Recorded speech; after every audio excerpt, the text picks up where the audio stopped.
only getting better. Are we excited? Are we ready? Are we fired up? What's going on? I normally look very pale, but compared to the two you guys, I look very, very pale. For you, just want to be on the house. Uncle Monster instead of Uncle Mallex. I felt like I was making a stupid face. It's the same every week. Yeah, you shaved your mustache off. Like again with this. Don't be afraid to be yourself, Aaron. That could be number one. The Inside Corner with Gonzo and Goldie, presented by Coors Light. Welcome to this week's Inside Corner with Gonzo and Goldie, presented by Coors Light. And this week, Marco, we are talking with one of the true speedsters of Major League Baseball and a teammate of yours who I'd have to imagine keeps things fairly light in the dugout and along the base paths. Please introduce our guest this week. Yeah, I think keeping things fairly light is an understatement. This dude is one of my favorite guys to be around on the squad. Water on the beat. We got my guy Mallex Smith. What's up, bro? How are we doing, everybody? Thank you for having me. Thank you, Aaron. Thank you, Marco. I'm glad to be here. Mallex, you look uptight, man. I need you to relax a little bit. All right. I know. This is a chill session, man. Just calm down and just relax some, okay? Hey, no stress, bro. No stress. The pillow that I'm laying on is just so hard, you know. I can't think in farther enough. All right, Mallex, we know you are a Florida guy. You are in Florida. First of all, where is home in Florida? Where are you? I live in Tampa, Florida, so I'm in Tampa right now. Okay. And given the state of our world right now, we do have to check in on you and yours. How is everybody with the Mallex Smith household? Friends and family, everybody good? Yes, everybody's great. You know, luckily, I've spent most of my time in Tallahassee. That's where I'm from. And my parents sit on 5 acres, so we kind of have our own area to ourselves. Like, I sleep in a tent while I'm out there. I don't even sleep in the house. Whoa. I make a fire every night. I got me some tiki candles to keep the gnats and the bugs away. But, yeah, I sleep in a tent. I got it all set up. If I was home right now, I would show you, but I came up to Tampa for a little bit to check on my house. Okay. All right. So you're camping out. You got sleeping bag, mattress. What do you got in there? What's your setup in the tent? So they call it glamping, you know, glamorous camping. I have a pad, you know, like just a pad that I put under my sleeping bag. Pad, I got a few sleeping bags stacked up on some covers with a heavy blanket. The heavy blanket is the game changer. I suggest everybody that watched this go grab themselves a heavy blanket. Is this the 25-pound one that's like supposed to relax you kind of thing? Okay, cool. You're talking a weighted blanket. Those are weighted, expensive too, weighted man. blanket. Huh? Those are expensive. Those are like $500, aren't they? No. Marco, he's a stolen base champ. For like 25 pounds of he's blanket? He's a stolen base champ, can afford a weighted blanket. All right. The blanket that I got, it wasn't even $100, so I don't know where you're shopping at, Mark. Maybe I need to figure it out. But that doesn't sound like glamping. Like that's straight up camping. Like glamping is like when you're in a motor home and you got like air conditioning and like I don't think that's not what you got going on. I mean, but like, you know, when I think of camping, personally, I think about, did you start your fire with your hands, with your bare hands, no lighter fluid, no anything, and are you on the bare ground? You know what I'm saying? Like, right. You know, if you didn't like skin an animal to use for cover, then you kind of glamping in my eyes. So. I don't think anybody's done what you're talking about since like the 1800s, but So just because they haven't done it since the 1800s, does that mean that we can now change the name or keep the name the same, even though we're not necessarily doing it the way it was necessarily entailed to do? Yeah, I mean your point's solid. Yeah. So basically what you're saying is that Davy Crockett and Tom Murphy are the only people who actually go camping anymore. Boom. Okay. But I need to know why you're in a tent. I mean, 5 acres, I get it. Plenty of room for the tent, right? So like, is there just not a bedroom for you in the parents' house? No, there's plenty of beds in the house. I just personally like to sleep in the tent. Like I'm a real outdoors type of guy. You know, even like when I'm at the house, I pretty much sit outside all day. So sleeping in the tent didn't really seem like crazy to me. And honestly, I've been getting some good sleep laying on the ground. You know, I like the fact that when the sun comes up, you know, it kind of wakes me up. So now I have my whole day to use ahead of me. I don't know. I just like that outside country stuff, you know. Hey, we were curious, Mallex. Obviously, like you are known for your speed, but Marco and I are wondering: are you even the fastest member of your family? In prime, no. Really? Yeah. Give us the whole family tree and the speed, man, because you got a lot going on. So, oldest sister, competed in the Olympic trials and everything. Actually made it to the Olympics as an alternate. Decided not to go, but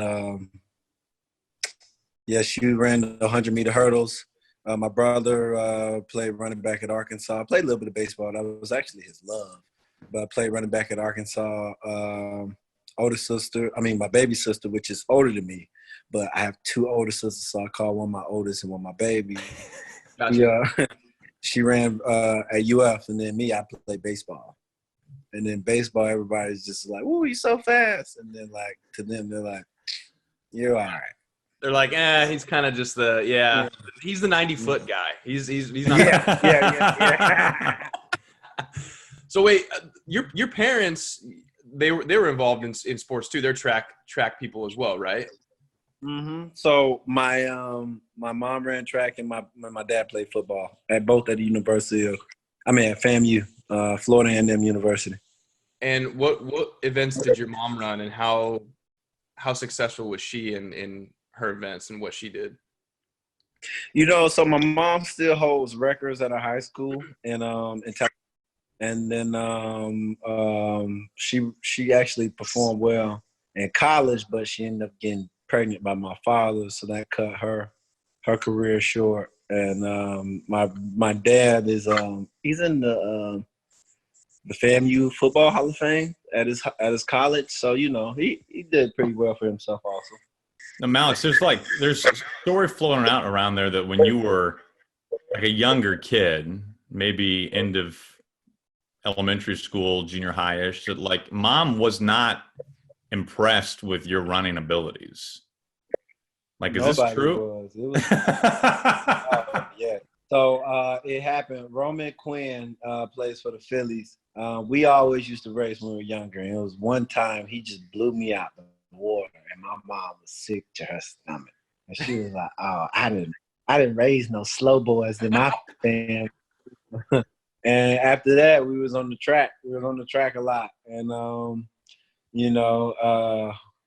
it just paid off. It paid off, you know. And I get older, and I got faster, and I just really continue to progress with the age versus, you know, going on the downhill slope. The older I got, you know. You know, like that's interesting because I think probably everyone who watches you play and sees your speed would say, "Oh, well, Mallex is just naturally fast," right? Like, yeah, he works out, and he works at it, but he's just naturally fast. But like, it sounds like your mom took a real interest in your career at a very young age, and maybe if not for her guidance, things might not have panned out exactly as they are today. Is that fair to say? Oh, definitely. You know, and I honestly appreciate her for a very strong criticism and her aggression to help me better myself. I know it came from a place of disappointment and embarrassment, but either way, we got a job.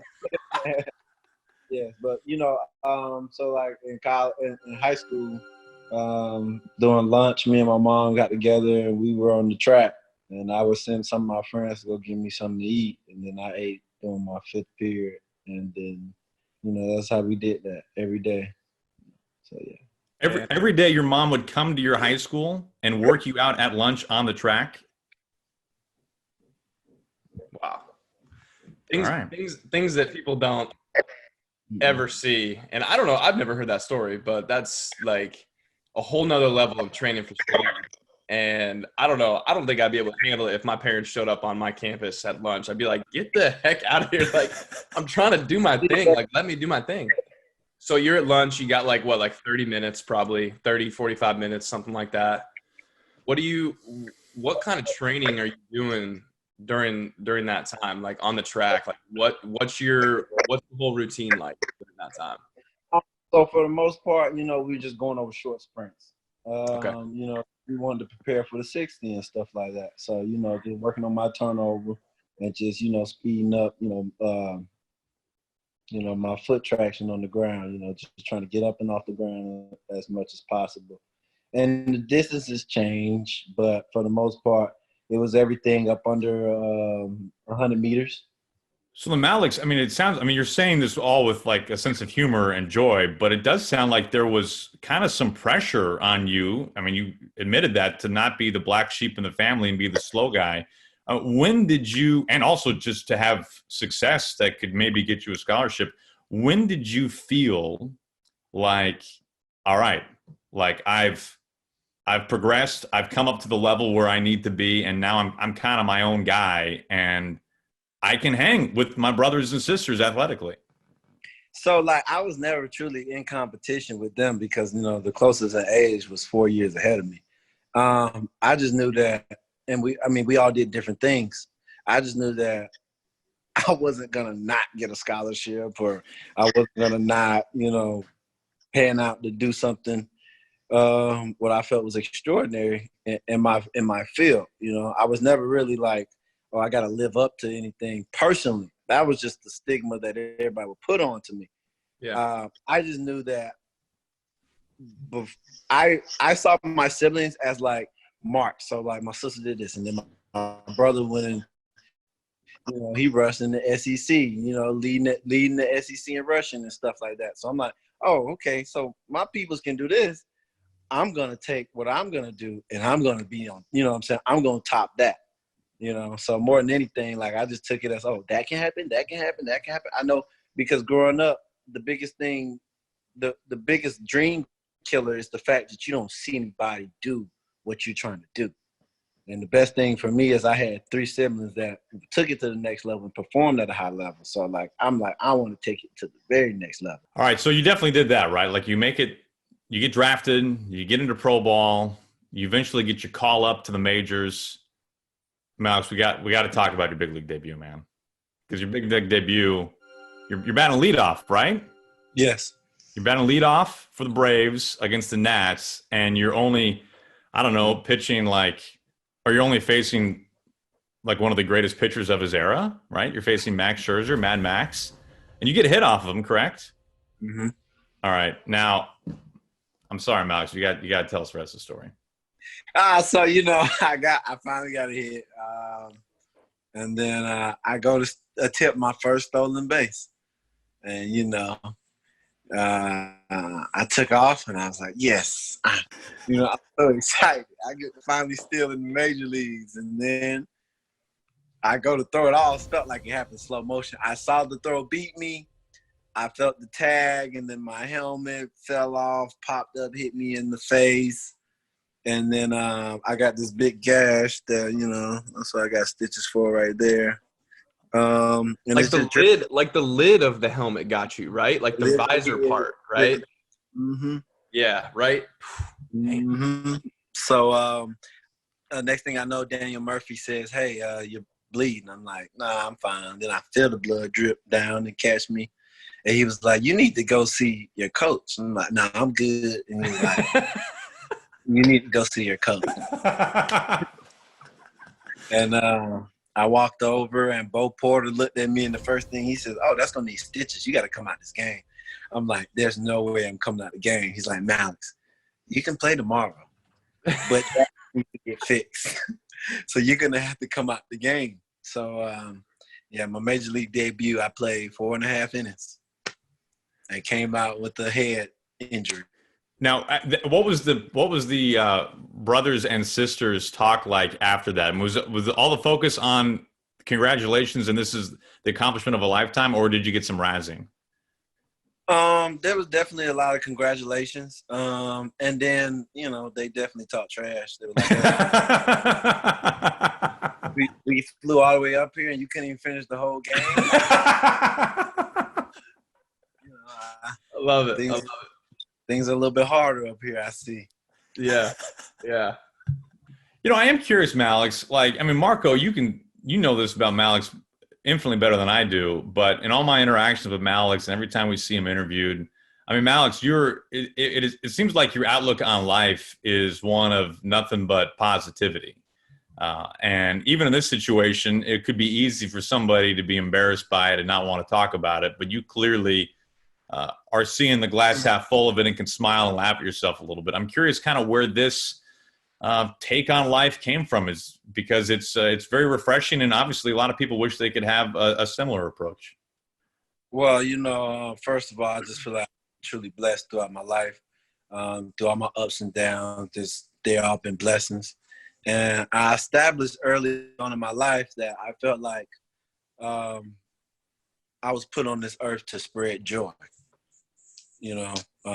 I've got a lot of different situations that I've come in contact with friends and loved ones and just people that I ran into over the years. And the common thing that I realized that everybody was truly searching for was like some love, some respect, and just true inner joy. So my thing is like, I always look at the cup half full, and no matter what my situation is, I want to make sure that I spread joy and love to everyone around me, because you don't know what people are going through. And personally, everything that the Lord has put me through, I can handle. He gave me the back for it. Never at one time have I felt forsaken or wrong or just it put in a place where I felt like there was no return. So if I've always been in a situation that I felt was beneficial to me, then I want to make sure that in favor of the blessing that I've got, that I try to give that to somebody else. And it really came home to me and when I was in junior college, and it was like, all right, I know I'm doing the right thing, because on February 14th, a young lady came and brought me a Valentine's Day gift, and I was like, well, why'd you bring me this gift? Like, we don't talk. Like, I'm not interested in you, and And she was like, I've been going through things this year, and I've just been having a rough time, at school when I leave school. But I always come to lunch at this time because I know you're going to be here, and you somehow find a way to lighten up my day with just your joy and your laughter. So, I just this was just me saying thank you for just being you, because I appreciate, I really appreciate the time, these 20, 30 minutes that I get in the lunchroom here. It really lightens up my day. So, after that, it just kind of confirmed what I thought was real. And, I just think with so much negativity that people like to publicize and focus on, that you need people that bring a bright light and a positive light to the world, because you don't know what to do for somebody's day, week, month, year. You don't know what that effect will have on somebody just moving forward in their life and what effect they can have on the world. So, in that sense, I just want to make sure I try to bring that positive light out of everybody when I run into them. Yeah. No, I love that. That's strong words, man. And I think it says something about you, that what you said, you feel like you're put on this earth to spread joy. I mean, in a position that you're in, for a guy like you could easily say, like, I've been put on this earth to play baseball and to do well and have success. But for you to say and, humbly realize that that's not your purpose, that's just your platform. That's your avenue to be able to do that, really, and to be able to touch a lot of different people. But I think what you said is really cool, and it's humble of you to say, is that's not your purpose. Your purpose is to spread the joy. So I think those words ring pretty true for you. And I know that I can stand by that. I see you every day doing your thing. And I know that even for guys on the team, you don't know what guys need and what they're going through. We all have personal lives. We all have families. Guys have kids and they have their own issues and problems. But for you to kind of be that stable force, it's reliable for a lot of guys to have you in there. So we appreciate that from you and that side that you show too. Mallex, with this outlook on life in mind, if you weren't playing baseball, right? Like if you were not a pro ball player, what do you think you would want to do with your life? There's many different avenues that I've been thinking about. At first I thought I want to be a vet, which I'll still go to school and try to become a vet if my heart is still up to it. But now, like, just sitting here thinking, in a very direct but quiet way, I would love to just find a way to, and I have to start with my city of Tallahassee because, that's just where I'm from. So one, just spread a sense of love throughout my community, and then create an environment, an area where, everybody can come and learn about more than just sports, and be free. Be free to be the kid that they want to be, the person that they want to become, figure out their interests and figure out how we can create a more direct path so kids can achieve the goals that they wanted to have. I used to think I wanted to be a coach or coach baseball, but then I knew that would just lock me into one thing. I can definitely, affect lives, but in that manner, but I'll be locked in to just coaching. Not to say that I ain't against it. I just want to create an environment that is you friendly. I don't know what you got going on. I don't know if you're getting beat on by your parents. I don't know if you just lost a parent. I don't know if you just lost a brother. I don't know if your household is of disarray. If your mom's a crackhead or your dad's. So, there's so many different situations. I know those can be to the extreme, but I want to be able to cater to those kids that may be at home and just be thinking to themselves, I don't know how to get out of my situation in a positive manner, because I know those people exist. And I can imagine the pain and the suffering mentally that they do on a day-to-day, trying to figure out what are they going to do with their situation. It's when we think of Mallex, we think of a lot of things. Florida is one of those things we think of. And we automatically think of the chain, man. Like the Florida chain, it's one of a kind. I need to know everything about this chain. Like, it's clearly custom, right? Like, I can't go someplace and buy this chain. I mean, I look good in it. Definitely, you can't. Definitely, you can't. I mean, I would look great in it. Nothing like that off.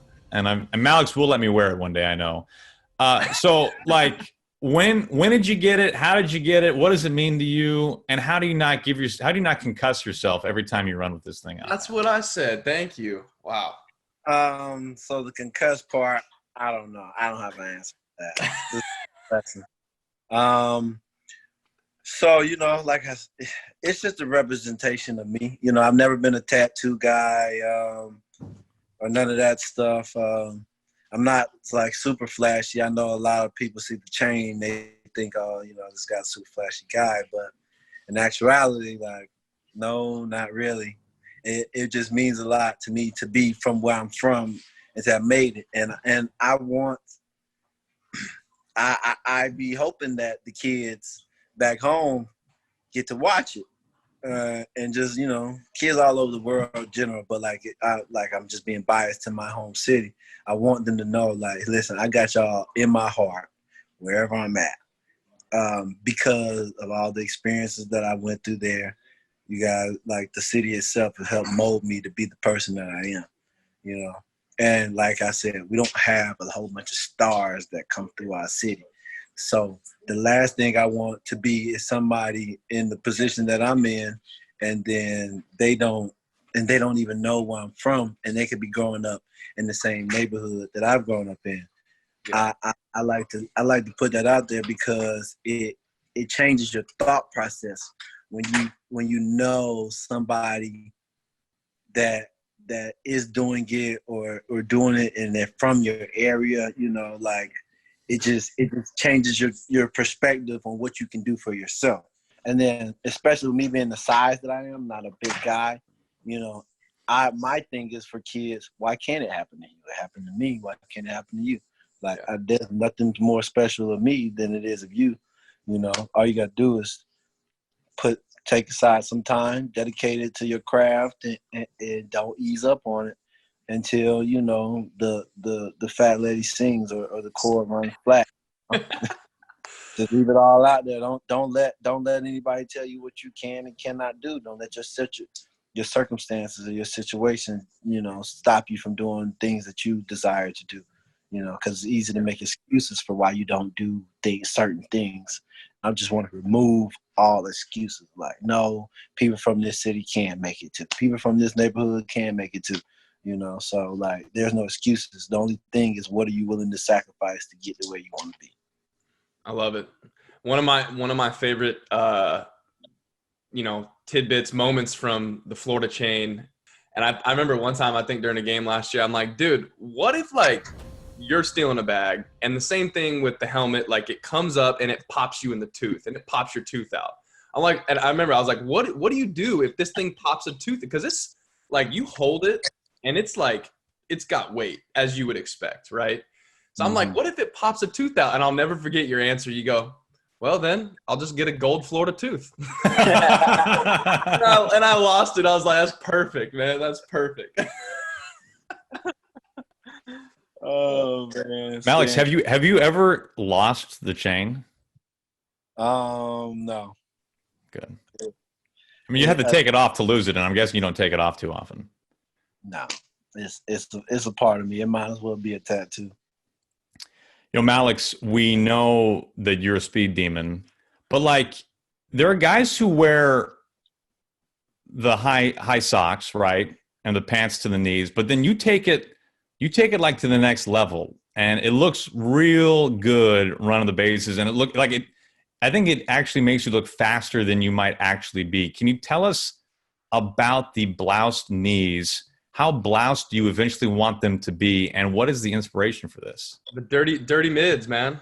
The dirty mids. So I want them to actually be like almost like parachute pants, just really big and just like baggy, you know. And the motivation behind that is like it's an old school look. Like the old school players had the big baggy clothes, and I just really thought that was always cool.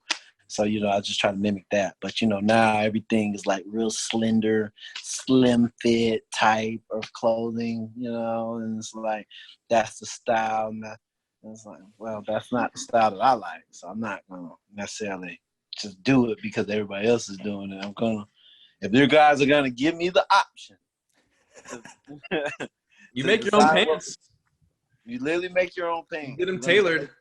My favorite part of the dirty mids is how they're always at different levels. Like one of them's like feeling frisky, kind of getting up high, and like one of them's just like real like dropping down below the calf. So like that's my favorite part is you'll be up at the plate like doing because you have your routine where you go like dun dun, like you have a little rhythm, and then you like slap the plate with your bat, right?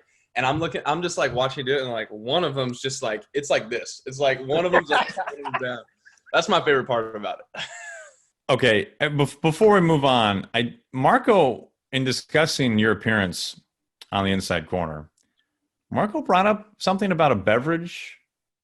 Marco, I don't know anything more than what you sent to me about. Well, the big thing this year, so Mallex, you always got a thing, right? Like you always got like something you're really adamant about. And I respect it because when you're passionate, you're passionate. Like you got to defend what you know? Right. So the big thing this year was the lemon with the water. Mm-hmm. So, I mean, we know you as water. But like, there's a rapper out there. His nickname is his alias is Water. He only comes out on the bus, you know, certain things. We won't get into that. But the lemon in the water this year, tell us, you know, where that came from. And you got a lot of dudes on that, by the way. Like I saw Hanny getting in on it. Like guys were all of a sudden the whole locker row over there. Before the meeting started every morning, everyone's dumping lemon in their water. Like, where'd that come from? You know, originally taste. Yeah, I mean, taste. No. Yeah, okay. That's not. And cut. Okay, great. Thank you.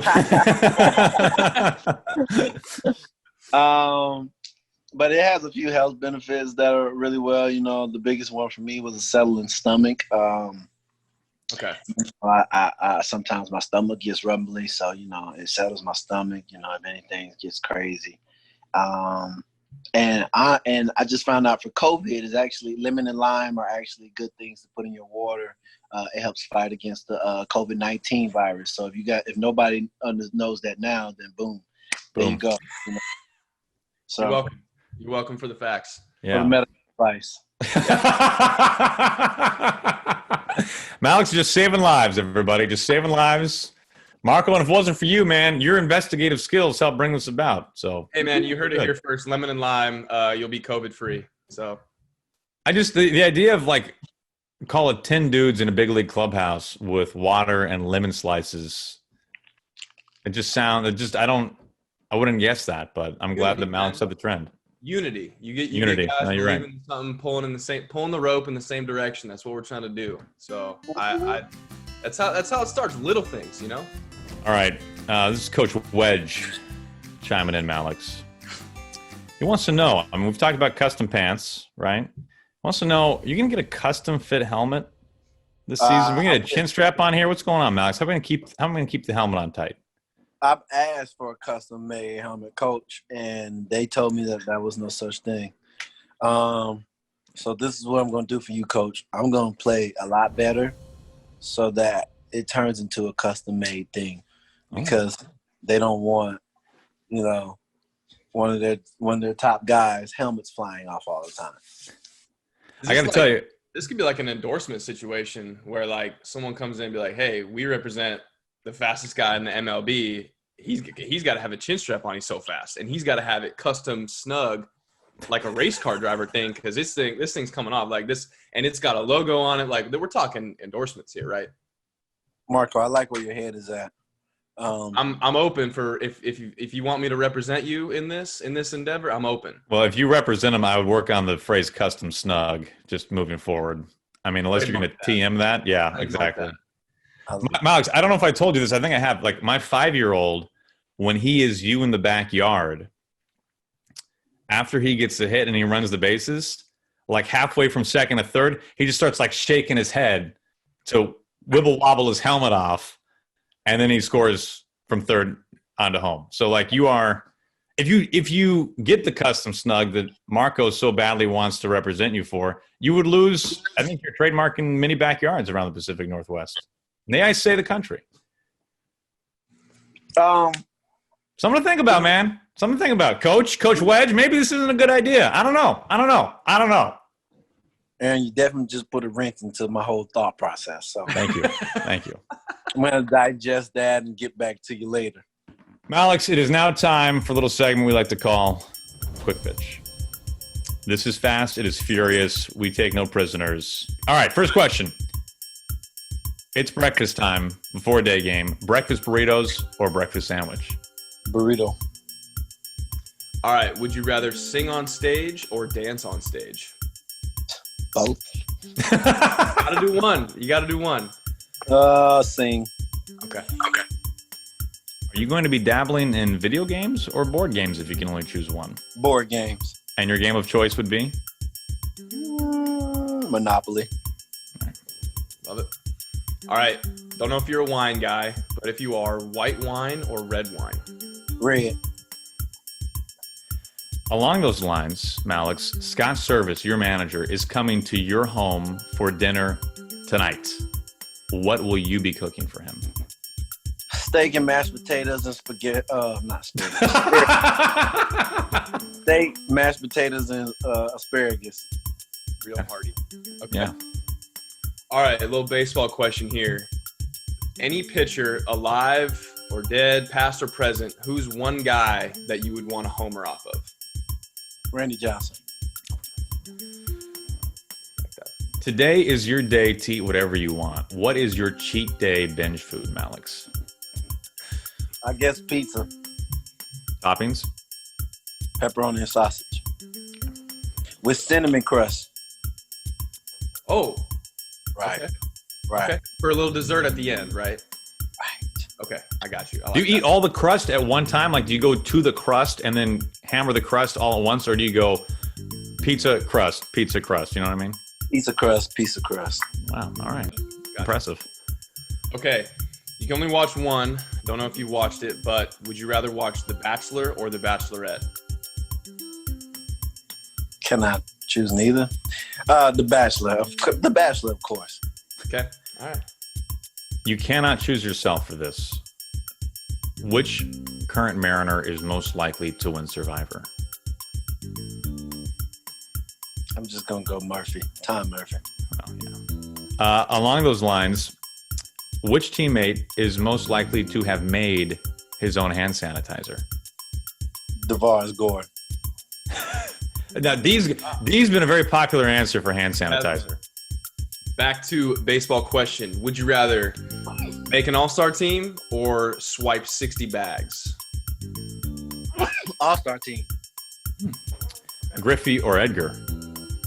Griffey. All right, last one. Would you rather win the MVP or swipe 100 bags? MVP. All right. Okay. Fair enough. Very Easy nice. enough. All right, man. Alex. Good work. I mean, Marco, I don't know, man. Like, we've done a number of these. We always learn, right? We always learn. I feel like the learning was elevated. Yeah. Alex, is that fair to say? No, I agree. I feel like you took us to new heights today, Mal, and I love you for that, man. I love your insight. I love your perspective. I wish more people had it. And keep spreading joy, man. It's been a joy of ours to have you on. So thanks for doing this. No problem. I hope you guys aren't just saying that to make me feel good, but I really enjoy being on. So no problem. All right, Marco, I'll see you next week, man. See you next week, Goldie. Thanks for watching the Inside Corner with Gonzo and Goldie, presented by Coors Light. Make sure to subscribe to the Mariners YouTube channel for more great Mariners content.